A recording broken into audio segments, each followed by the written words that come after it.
Hello everyone, কি খবৰ? Welcome back to my channel আৰু আপোনালোকক সকলোকে মোৰ YouTube চেনেললৈ পুনৰবাৰ স্বাগতম জনাইছো। আৰু মই আজি এটা ৰেচিপি দিম। ৰেচিপিটো আপোনালোক সকলোৱে জানে আৰু কণী তৰকাৰীটো কোনে জানে, তথাপিও মইনো কেনেকৈ বনাও কি কৰো আপোনালোকক দেখাম। তো ভিডিওটো আৰম্ভ কৰো। Let's start the video.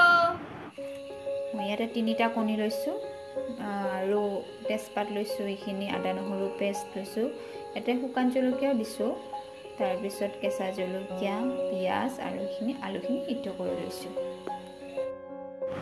ইয়াতে এতিয়া তেল দি দিছো, সৰিয়হ তেল, আৰু এতিয়া কণীকেইটা এনে অলপ ভাজি লৈছো আৰু ৰং কালাৰ নিচিনা হ'লে অলপ ভাল লাগে। এতিয়া ইয়াতে পিয়াজ দিলো, তেজপাত দিলো আৰু মছলাখিনি দি দিলো। এইখিনি ভালকৈ ভাজি ল'ম। আদা নহৰু গন্ধটো থাকিলেও এনে ভাল নালাগে, তো অলপ ভালকৈ ভাজি ল'ম। বইল কৰি থোৱা আলুখিনি ইয়াতে দি দিলো আৰু এতিয়া ভালকৈ এইখিনি লাৰি দিম, অলপমান টাইম ভাজিম। অলপ ভাজা হোৱাৰ পিছত এতিয়া পানী দি দিলো। পানীটো দিয়া ভিডিঅ' কৰাই নহ'ল, পাহৰিয়ে গ'লোঁ মই যে ভিডিঅ' কৰি আছিলোঁ।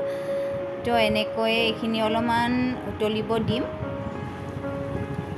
তাৰপিছত ইয়াতে মই দি দিলোঁ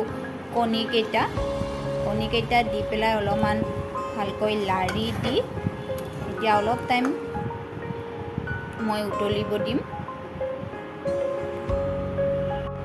আৰু মোৰ কণীৰ তৰকাৰী হৈ গ'ল, আৰু দালি আছে আৰু ভাতকেৰেলাৰ পুৰল আছে। এইটো ৰেচিপি মই আগতেও আপোনালোকক দিছিলোঁ।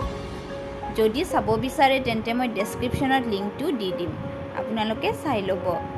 তো ভাল লাগিলে ভিডিঅ'টো like, comment, share and subscribe কৰি দিব। Thank U.